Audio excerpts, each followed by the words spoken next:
Rajneesh Mishra YouTube के channel गर्गवंशम में आपका स्वागत है। नमस्कार, प्रणाम।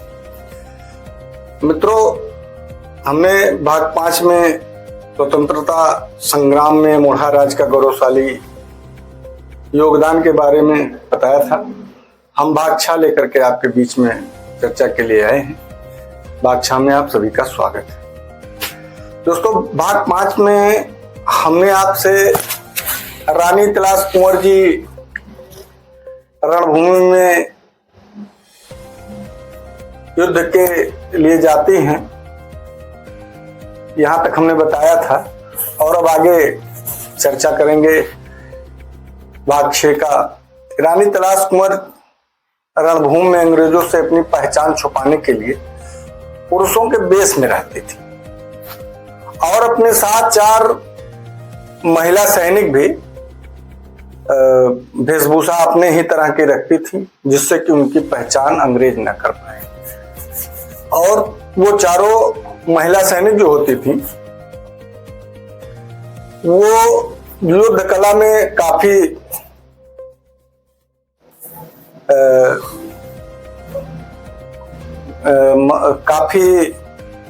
निपुण होती थी। अगर कोई महिला सैनिक युद्ध के दौरान रणभूमि में वीरगति को प्राप्त हो जाती थी तो रानी तलाश कुंवर अगले दिन पुनः एक नई महिला सैनिक उसकी जगह पे युद्धभूमि में लेके जाती थी, जिससे अंग्रेज काफी जो है वो रहते थे, कंफ्यूज रहते थे, भ्रमित रहते थे और रानी तलाश कुंवर की पहचान नहीं कर पाते थे। जब उन 5 महिला जो 4 महिला सैनिक और रानी तलाश कुंवर खुद जो होती थी, उनका पहचान यही था कि रानी तलाश कुंवर के घोड़े की जो नाल होती थी उसमें सोने की नाल जड़ी रहती थी, बाकी सब में साधारण नाल जड़ी रहती थी। रानी तलाश कुंवर और अंग्रेजों के बीच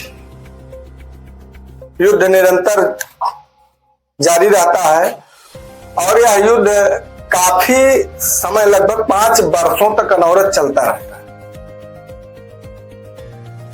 इससे अमोढ़ा राज्य के राजकोष भी घटता रह जाता है और लंबे अवधि के युद्ध में धीरे धीरे सैनिक, रानी तलाश कुंवर के जो सैनिक हुआ करते थे, धीरे धीरे वो एक एक कर वीर गति को प्राप्त होते जाते हैं और रानी की सैन्य शक्ति भी कमजोर होती जाती है, जिसका आभास रानी तलाश कुंवर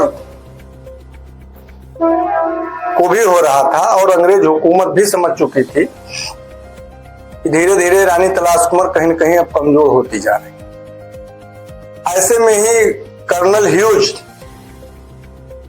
फरवरी 1858 में अपने अधिक सैन्य ताकतों के साथ रानी से युद्ध करने लगता है।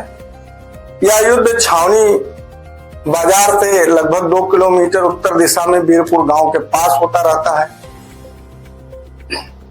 रानी भी आगे के युद्ध की रणनीति बनाकर अपने रणबांकुरों के साथ निरंतर युद्ध करती रहती हैं। इसी बीच ब्रिटिश हुकूमत का एक कर्नल क्राफ्ट, जिसका नाम होता था, उसका एक फरमान आता है कि रानी तलाश कुंवर को जिंदा या मुर्दा हर हाल में हमारे सामने प्रस्तुत किया जाए। अपने सैनिकों से कहता है। इधर रानी तलाश कुंवर ने भी ठान लिया था कि किसी भी परिस्थिति में हमको अंग्रेजों के हाथ नहीं लगना है और इतनी कम सैन्य शक्ति के साथ अंग्रेजों से युद्ध में विजयश्री भी हासिल नहीं की जा सकती है। इसलिए रानी तलाश कुंवर ने अपने सैनिकों को बुला करके एक योजना बनाती है कि अब आगे युद्ध संभव नहीं होगा और अंग्रेजों से लड़ाई नहीं लड़ी जा सकती है क्योंकि सैन्य बल अभी हमारे पास कम है। इसलिए हमने ये निर्णय लिया है कि हम स्वयं अपने आप को मौत के घाट उतार देंगे और आप लोग हमारे 100 को कहीं पर छुपा देना जिससे कि अंग्रेज ढूंढ ना पाए, हमारा शव भी अंग्रेजों के हाथ नहीं लगना चाहिए। इस प्रकार रानी तलाश कुंवर अपने खंजर से अपने सीने में घोंप कर अपने प्राणों की आहुति दे देती हैं, अपनी ही लीला समाप्त कर लेती हैं और सैनिक उनके शव को छावनी से लगभग 6 किलोमीटर की दूरी पर स्थित एक गांव है पखेरवा के समीप छुपा देते हैं। अंग्रेज काफी खोजते हैं लेकिन पाते नहीं हैं। बुजुर्गों द्वारा चर्चा में बताया जाता है कि रानी तलाश कुंवर जी के समाधि स्थल पर आज भी लोग पूजा अर्चना करते हैं। अब इसी कहानी से जुड़े हम आजादी के उन मतवालों की भी बात करेंगे जो रानी तलाश कुंवर की मौत के बाद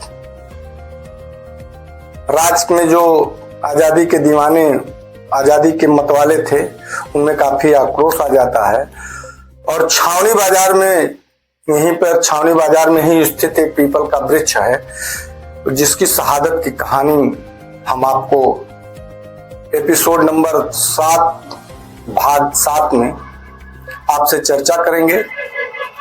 और हमारे चैनल को सब्सक्राइब अगर अभी तक आप लोगों ने नहीं किया है तो मैं चाहूंगा कि आप लोग मेरे चैनल को सब्सक्राइब कर लीजिए, बेल आइकन दबा दीजिए ताकि मेरे नए नए वीडियो अपडेट आप तक पहुंचते रहें। इन्हीं के शुभकामनाओं के साथ एक बार पुनः मैं रजनीश मिश्रा आप लोगों को सादर प्रणाम करता हूं। नमस्कार।